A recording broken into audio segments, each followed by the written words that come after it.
Hello, my name is Brooke Feldman and I've been given the Recovery Walks Challenge by Sean Brinda. The Recovery Walks Challenge comes fresh off the heels of the ALS Challenge, and it is to either make a significant donation to ProAct's Recovery Walks by visiting recoverywalks.org or to make a video about how recovery has touched your life.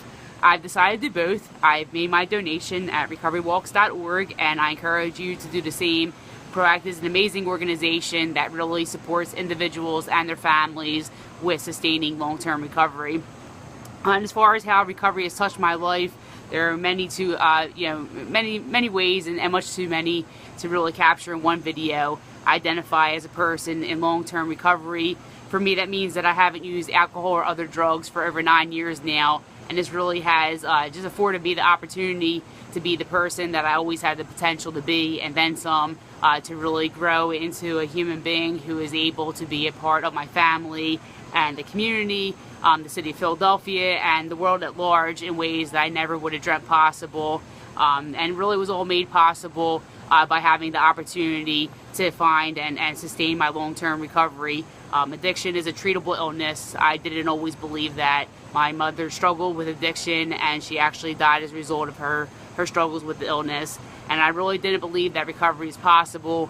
It wasn't until my own experience with the disease of addiction where I learned that addiction is not a choice. It certainly wasn't something that I chose, and that I was able to find recovery really only by having the opportunity to have everything that it is that I needed. I don't think that recovery is luck. I think that it really is a matter of each individual having what it is they need to initiate and sustain it. For me, it was having access to treatment, access to recovery housing, access to finding and securing employment, going back to school and being able to continue my education, the supports I needed, mutual aid groups. Really, there was an umbrella with many different pains of things that I needed for my own recovery journey to be successful, and I was able to have all of those things. I believe that everybody is able to find recovery when they have what it is that they need on their umbrella when it comes to the things they need to initiate and sustain recovery. We know that there's 25 million Americans who struggle with addiction each year, but there's also 23 million Americans who have found and sustained long-term recovery.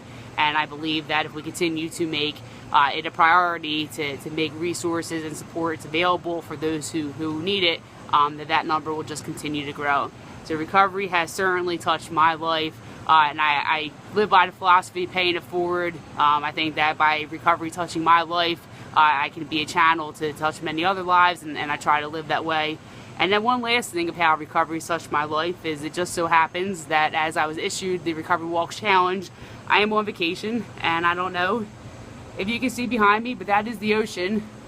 I am in Myrtle Beach, South Carolina on vacation, which when my illness was not treated, it was certainly not something that was possible.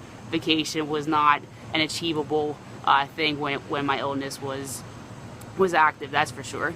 So recovery has touched my life in many ways, and I know that ProAct and the Recovery Walk does the same. It touches many lives in many different ways.